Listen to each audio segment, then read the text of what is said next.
नमस्कार, प्रणाम, जय हिंद, वंदे मातरम। तो हेलो दोस्तों, हम हैं आनंद सिंह। तो आओ यार, स्वागत है आपका हिंदी की इस बेहतरीन सी दूसरी क्लास में।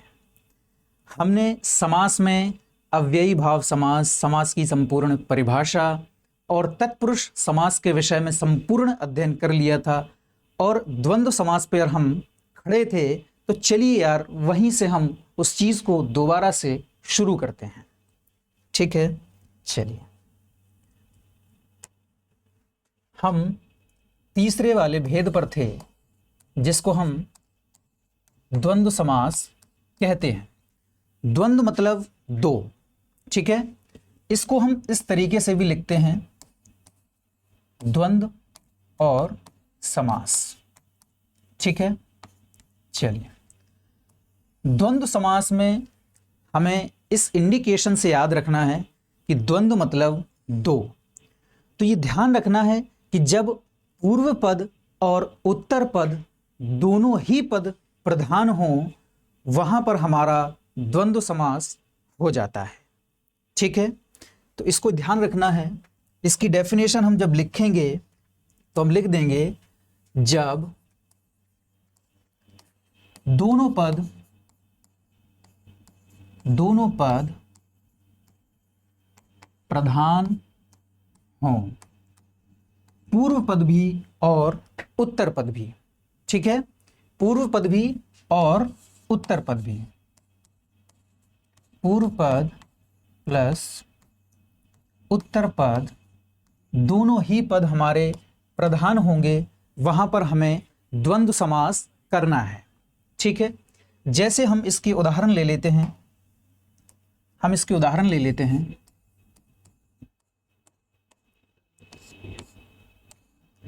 सबसे पहला हमने उदाहरण लिया, हमने इसके विषय में आपसे चर्चा करी थी। जैसे हमने कहा पाप और पुण्य, ठीक है। हमने कहा पाप और पुण्य। अब समझने वाली बात यह है कि एक शब्द यहां पर पाप है और दूसरा शब्द यहां पर पुण्य है, तो इसमें कौन सा पद प्रधान है? क्या पाप की प्रायोरिटी पुण्य से ज्यादा है या पुण्य की प्रायोरिटी पाप से ज्यादा है? करने वाले को इससे कोई मतलब नहीं।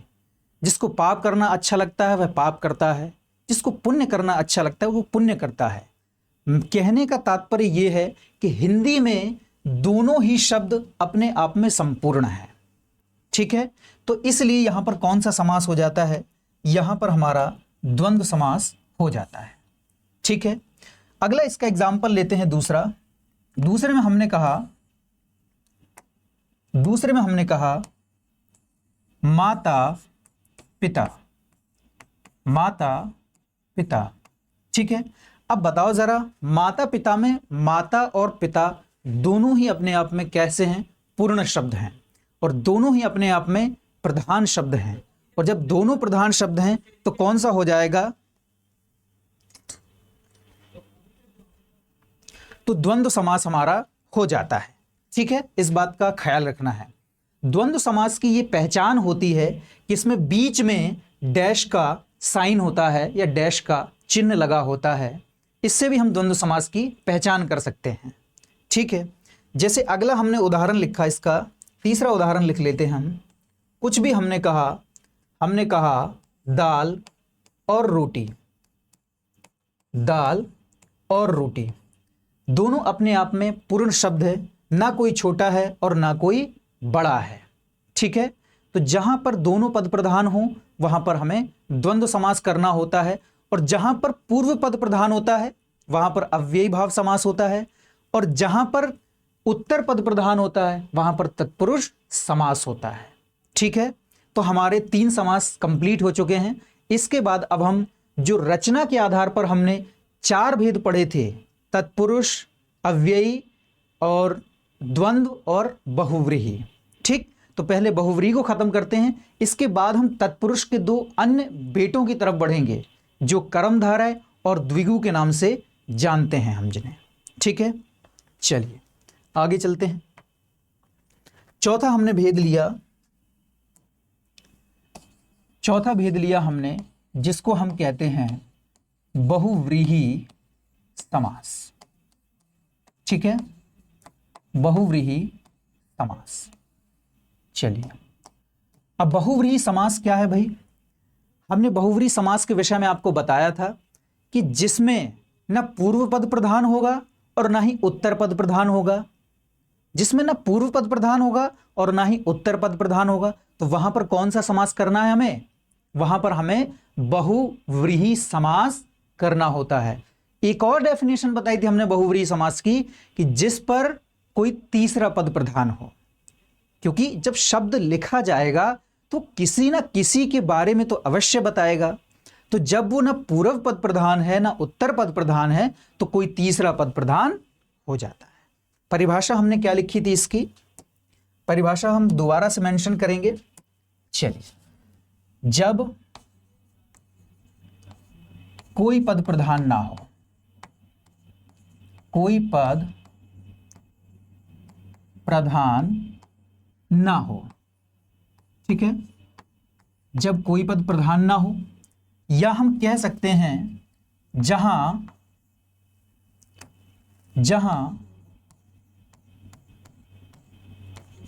कोई तीसरा पद प्रधान हो, ठीक है, जब कोई तीसरा पद प्रधान हो। ठीक, कैसे तीसरा पद प्रधान कैसे होगा? चलिए जरा इसके उदाहरणों की बात करते हैं हम। इसके उदाहरण कैसे होंगे समझते हुए चलना है। पहला उदाहरण हम इसमें लिखेंगे। देखो, कभी कभी क्या होता है, अभी जब हम कर्मधारय पढ़ाएंगे तो उसके विषय में हम आपको बताएंगे, क्योंकि कभी कभी क्या होता है, द्विगु कर्मधारय और बहुव्रीहि में कंपटीशन होता है।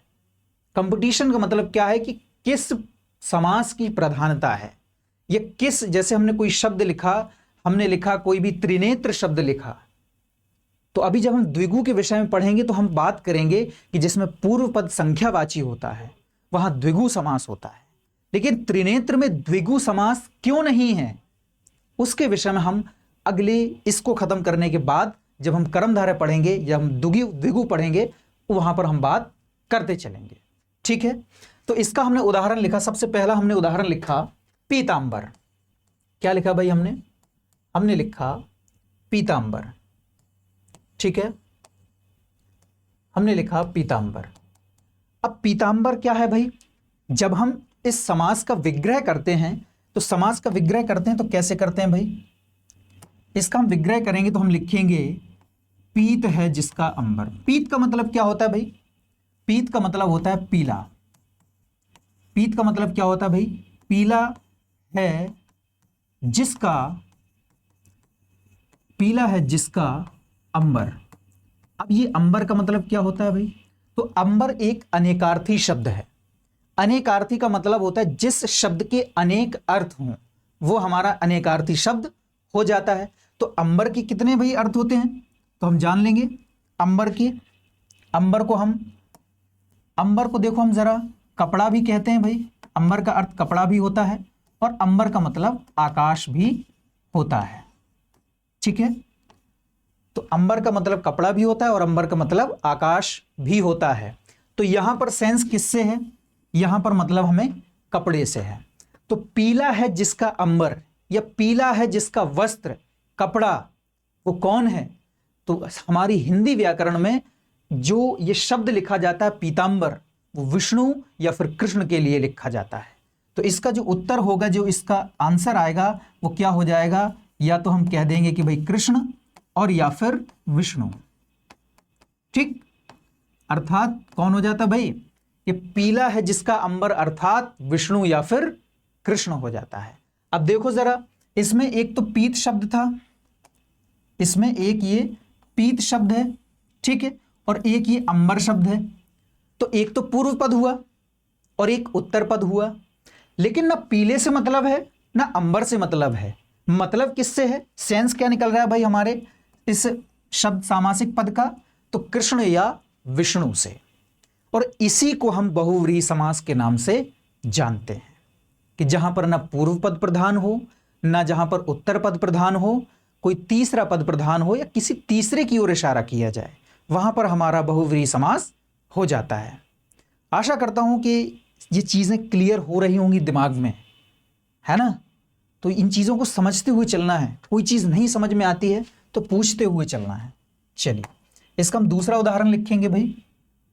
हमने दूसरा उदाहरण लिखा लंबोदर, ठीक है भाई, हमने लिखा लंबोदर। अब लंबोदर का मतलब क्या होता है भाई, इसमें दो शब्द जुड़े हुए हैं, शब्दों को भी हम अलग अलग करते हुए चलेंगे ताकि कॉन्सेप्ट हमारे क्लियर रहें, किसी प्रकार की कोई संशय ना रहे। तो इसमें देखो जरा, एक तो लंबा है, ठीक है, और दूसरा उदर है। उदर का मतलब क्या होता है, लंबा का मतलब तो लंबा होता है या बड़ा हो जाता है, लेकिन उदर का मतलब क्या हो जाता है भाई, उदर का मतलब होता है पेट। क्या होता है भाई, उदर का मतलब होता है पेट।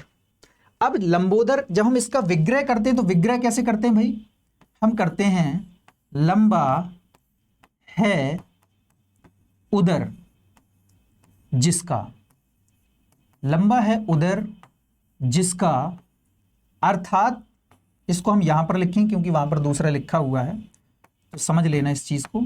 अर्थात कौन हो जाता भाई, लंबा है उदर जिसका मतलब कि बड़ा है पेट जिसका, वो कौन है, तो वो हम कहते हैं गणेश। कौन होते हैं भाई, वो होता है, आंसर हमारा गणेश। बात समझ में आ रही भाई, कॉन्सेप्ट क्लियर हो रहा है, क्या होता है इसका आंसर, गणेश हो जाता है। तो अब देखो जरा, ना लंबा से मतलब है हमें, ना उदर से मतलब है हमें, हमने अर्थ किसको दिया, प्रधानता किसकी है, तीसरे शब्द की, जो कि यहां पर लिखा भी नहीं हुआ है।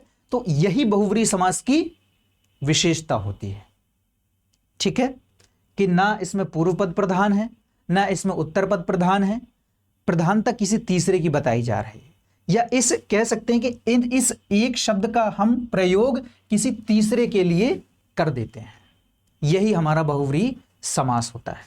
एक और उदाहरण से इस बात को समझने का प्रयास करेंगे। तीसरा उदाहरण ले लेते हैं हम, थोड़ा सा इस तरफ से लेंगे ताकि हमारा वहां पर पूरा बन जाए। तीसरा हमने लिखा चक्रधारी।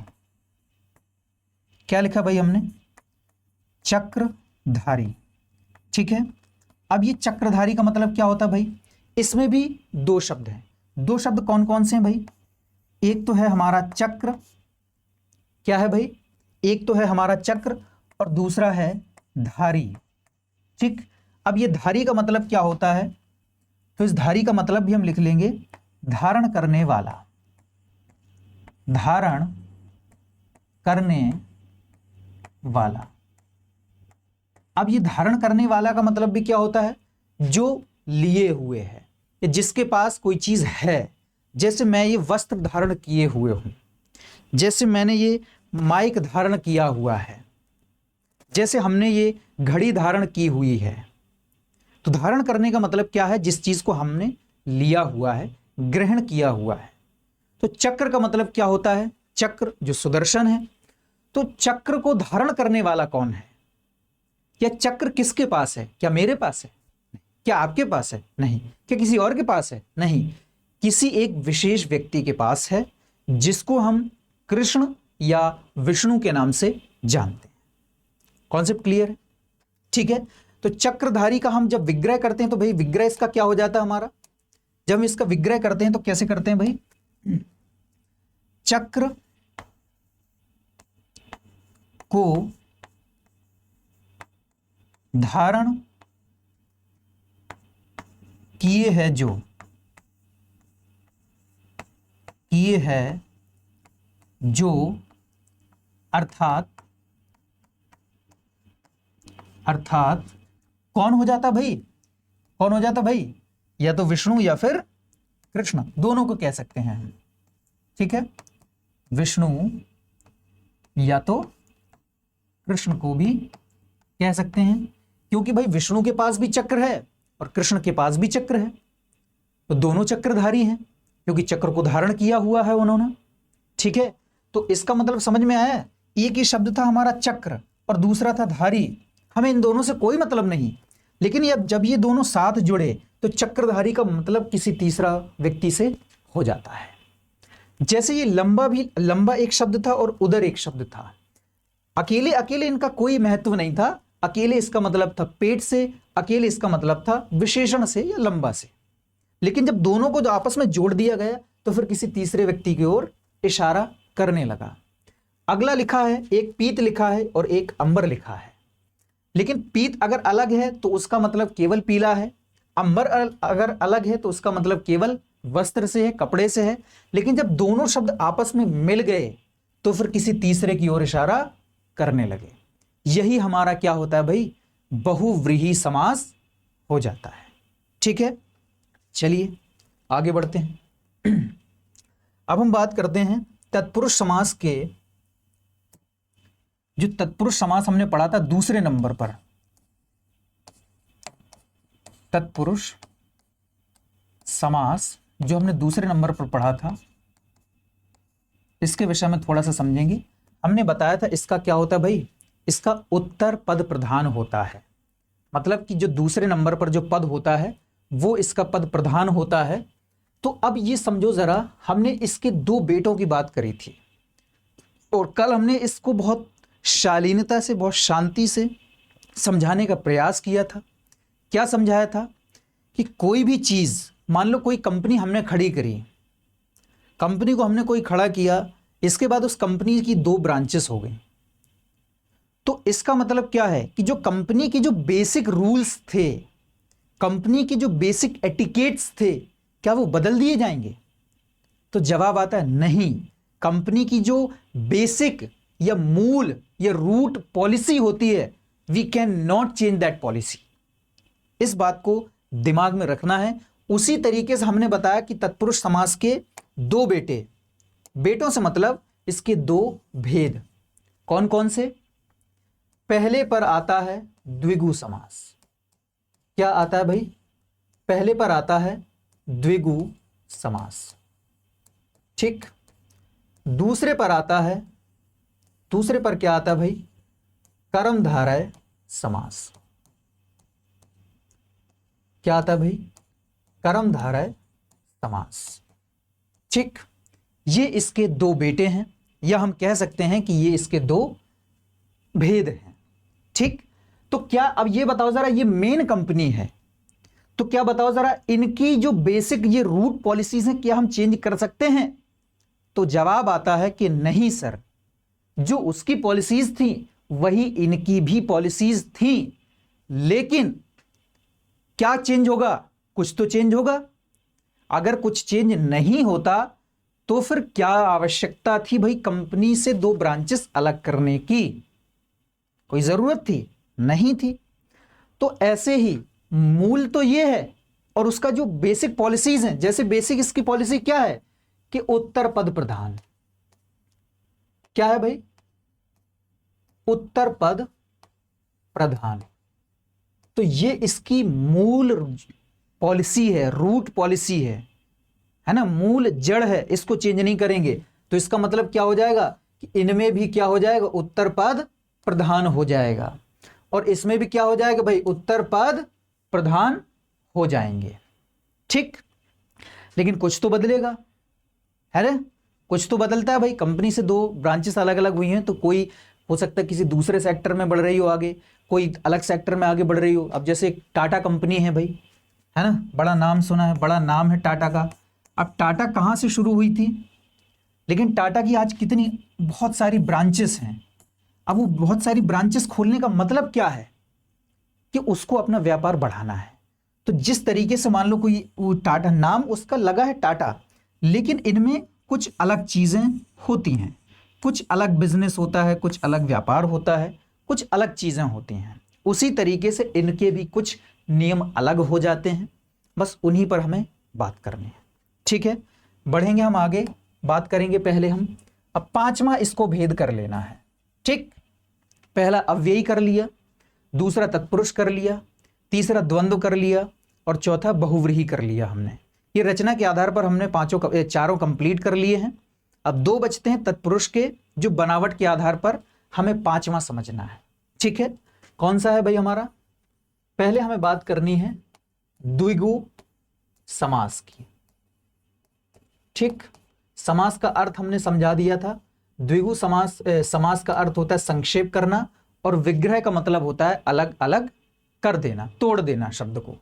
तो द्विगु का जब हम द्विगु को समझते हैं तो इसमें दो शब्द हैं। कौन कौन से हैं भाई? एक तो दो है और एक गाय है। ठीक, तो इसी कॉन्सेप्ट को लेकर के हमें समझना है कि जब दो लिखा हुआ है, दो लिखा हुआ, इसका मतलब ये क्या है? एक संख्या है भाई। ये क्या है? संख्या है। क्या है भाई? ये संख्या है।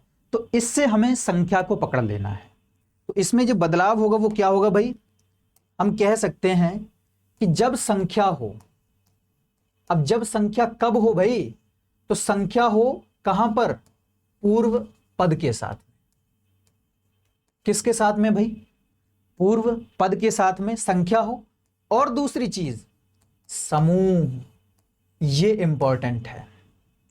अगर इसको मिस कर डाला तो समझ लो कि लाइफ झिंगा लाला। संख्या प्लस समूह तभी द्विगु है। अभी उसी पर बात करेंगे। दूसरा, अब ये कौन सा भाई? ये हो जाएगा हमारा उत्तर पद।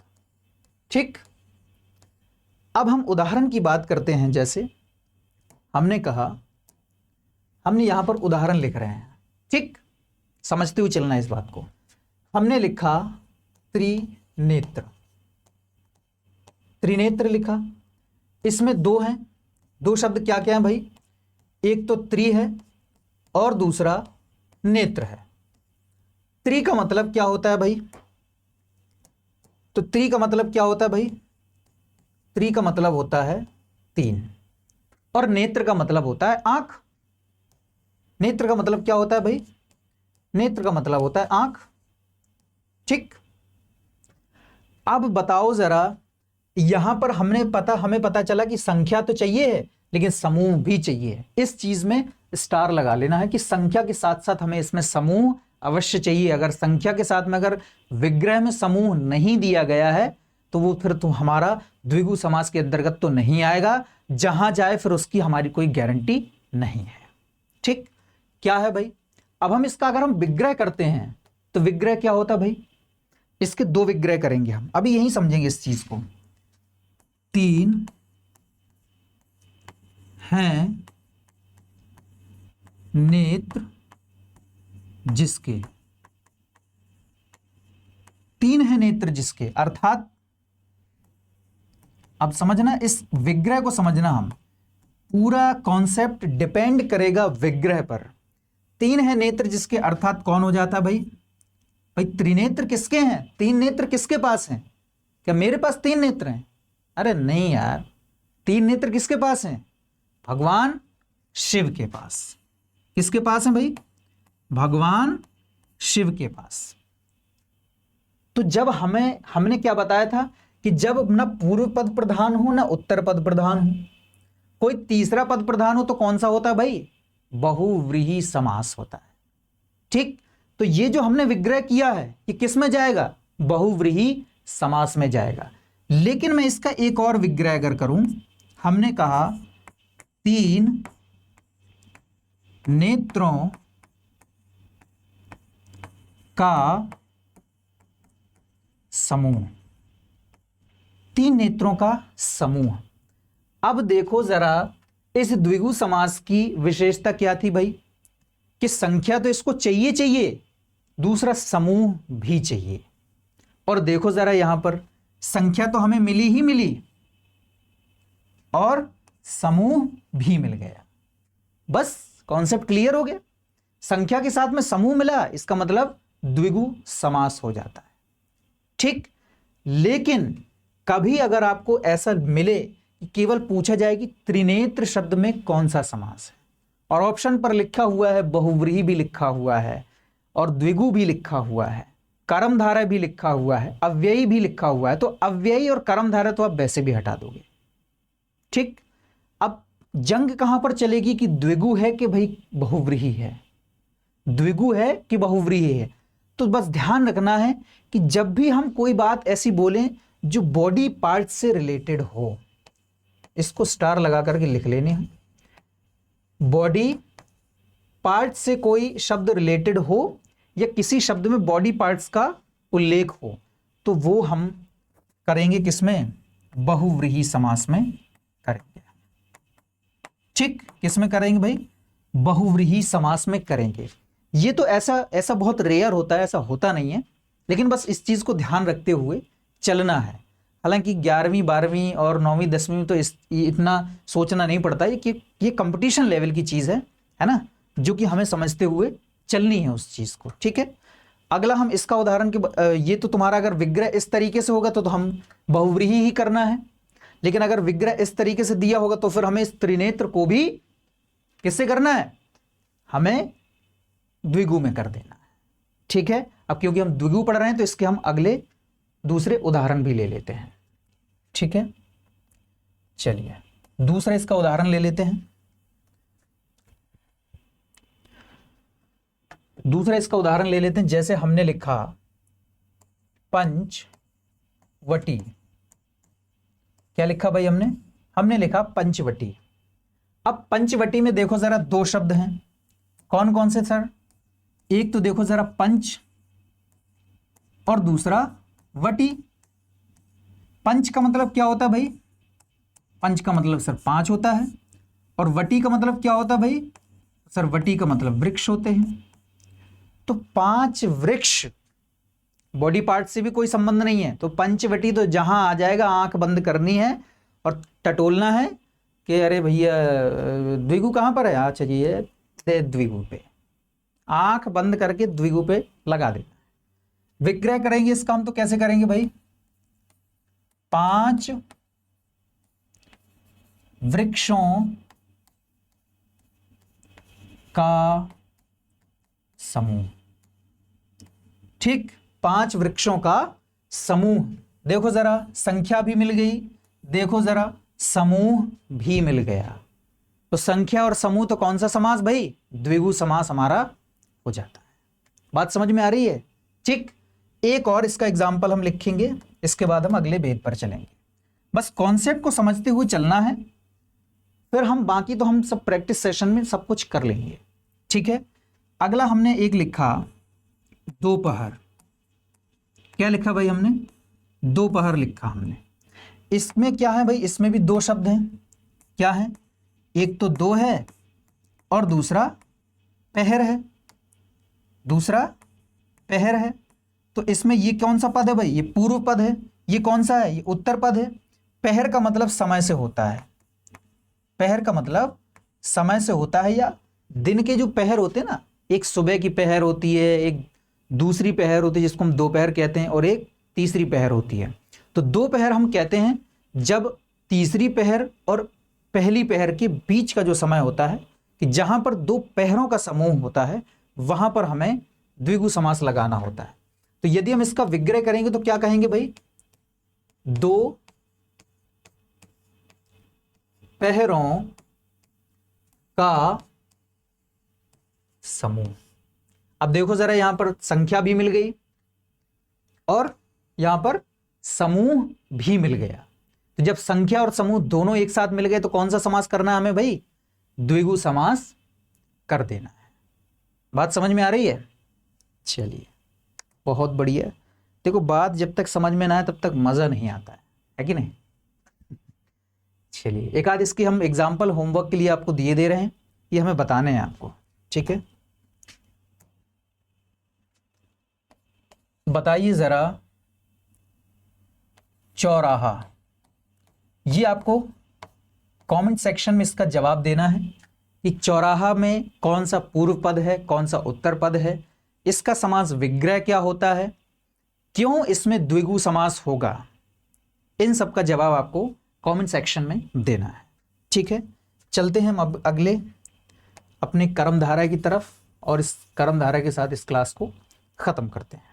चलिए कौन सा भेद है भाई हमारा, ये हमारा 6वां है और आखिरी है। कौन सा है भाई हमारा, कर्मधारय समास। ठीक है, चलिए अब कर्मधारय समास में क्या है भाई, कर्मधारय समास की भी कुछ अपनी विशेषताएं हैं भाई। जिस तरीके से हमारे पास द्विगु की विशेषताएं मिली, तो कर्मधारय के पास भी तो कुछ एक्स्ट्रा विशेषताएं होंगी। वो क्या होंगी भाई, कि आपको पहले पद पर आपको विशेषण मिलेगा। क्या मिलेगा भाई? विशेषण मिलेगा। और दूसरे पद पर आपको विशेष्य मिलेगा। अब सर ये विशेषण तो हमें समझ में आता है, मगर ये विशेष्य हमें समझ में कम आता है। तो देखिए जरा विशेष्य का मतलब क्या होता है। पहले तो समझिए विशेषण का मतलब क्या है। विशेषण क्या होता है? जो संज्ञा और सर्वनाम की विशेषता बताता है। तो जब संज्ञा यहां होगी तभी तो विशेषण यहां होगा। संज्ञा के बिना विशेषण कैसे आएगा? किसकी विशेषता बताएगा? है कि नहीं? तो ये विशेष जो होता है आपका संज्ञा शब्द होता है। कैसे सर? जैसे मैंने लिखा लंबा। अब लंबा के आगे हम कौन सा संज्ञा शब्द लगा सकते हैं? कुछ भी लगा सकते हैं। लंबा व्यक्ति, लंबा लड़का। तो ये लड़का क्या है भाई? लड़का सर जातिवाचक संज्ञा है। तो जब संज्ञा है तो संज्ञा के आगे क्या आता है? विशेषण आ जाता है। ठीक है, बस यही समझना था। चलिए, तो आपको पहले पद में क्या मिलेगा? पहले पद में आपको विशेषण दिखेगा, दूसरे पद में विशेष्य दिख जाएगा। ठीक। दूसरी चीज और क्या दिख सकती है आपको? आपको पहले में उपमान दिख जाएगा, उपमान दिख जाएगा और उपमेय दिख जाएंगे।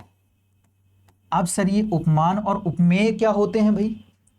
तो जब हम रस पढ़ते हैं उसमें हमें पता चलता है कि उपमान वो होता है जिससे तुलना की जाती है, जिससे तुलना की जाए।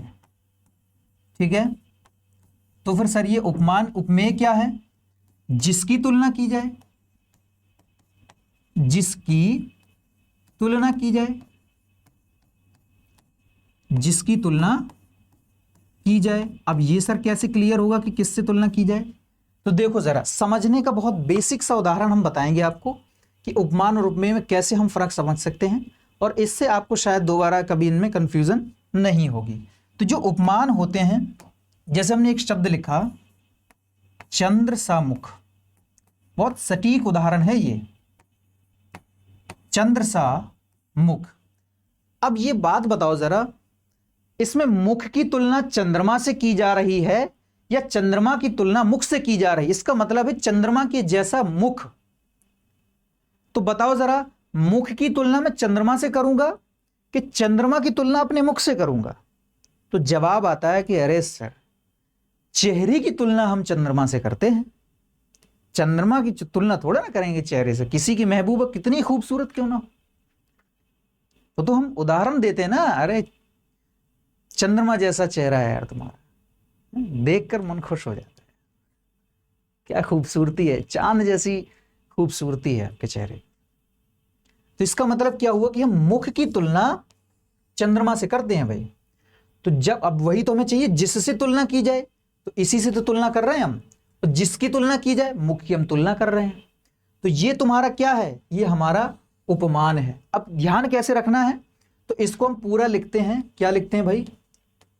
चंद्रमा लिखते हैं। अब इस मां से इस मां को याद रखना है, और दूसरी चीज क्या रखनी है कि चंद्रमा जो श्रेष्ठ चीजें हों, जो बड़ी चीजें हों, है ना, जो प्रकृति हो।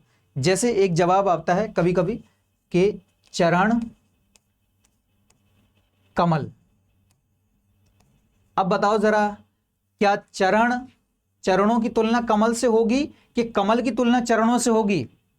तो जवाब आता है कि कोई चरण किसी के कमल के जैसे हो सकते हैं। इसका मतलब चरणों की तुलना कमल से की जाएगी, क्योंकि कमल अपने आप में श्रेष्ठ है और नेचर है, प्रकृति है कि नहीं?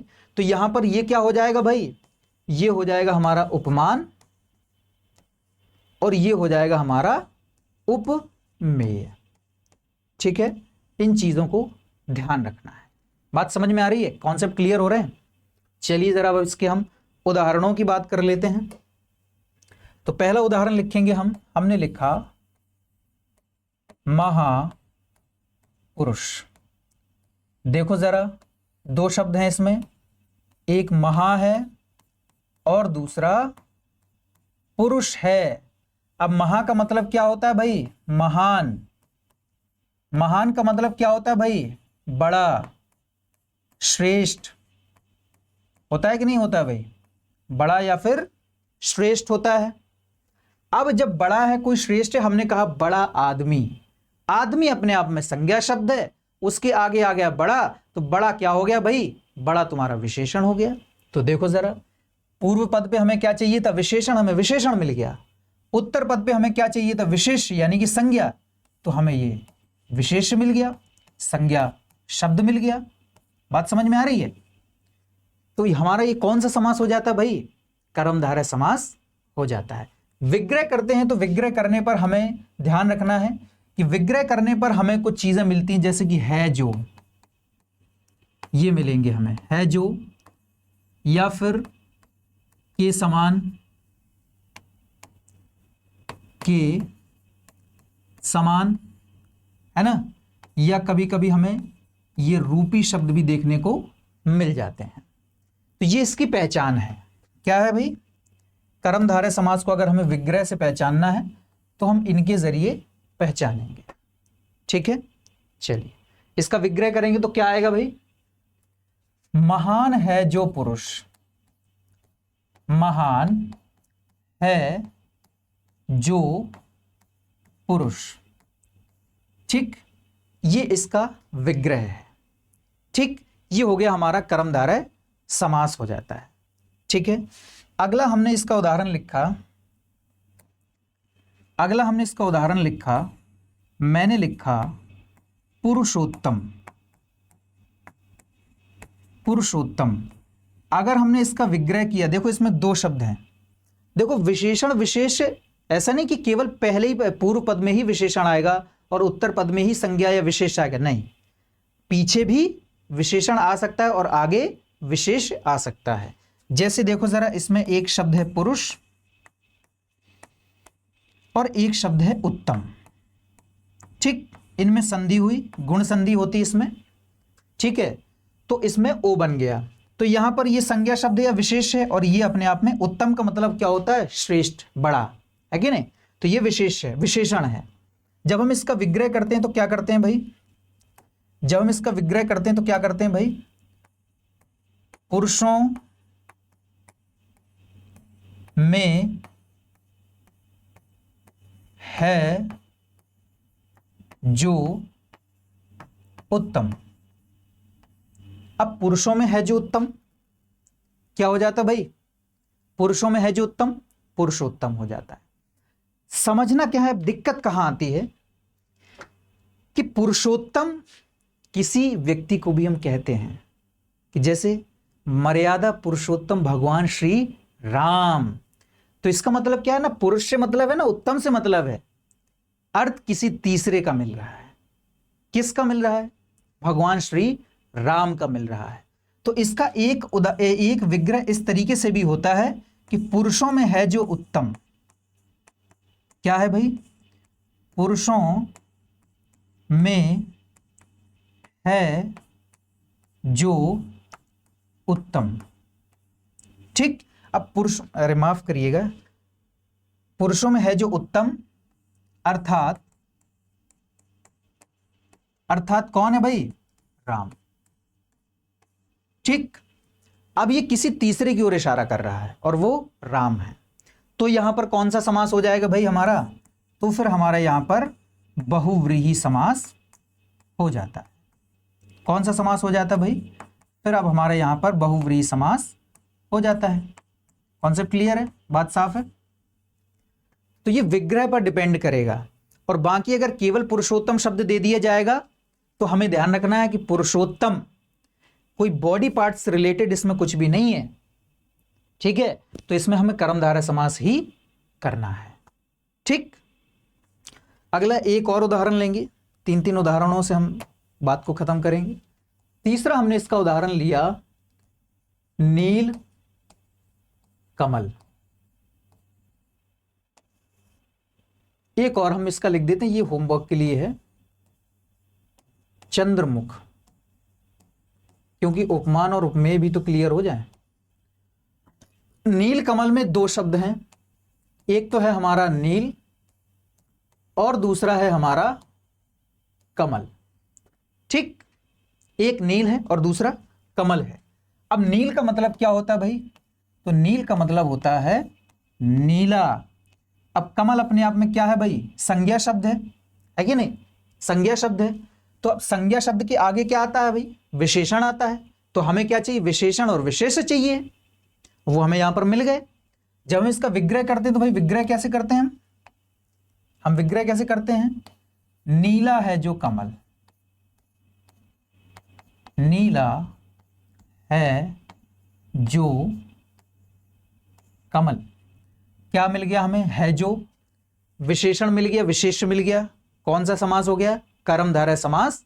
क्लियर है? आ रही है इतनी बात समझ में? अगला है चंद्रमुख। इसको भी हम बता देते हैं क्योंकि ये विशेषण विशेष्य तो क्लियर हो गया, उपमान और उपमेय भी क्लियर कर लेते हैं। इसमें क्या है भाई? पूर्व पद में चंद्र है, उत्तर पद में क्या है भाई? मुख है। ठीक, तो पूर्व पद में चंद्र है और उत्तर पद में मुख है।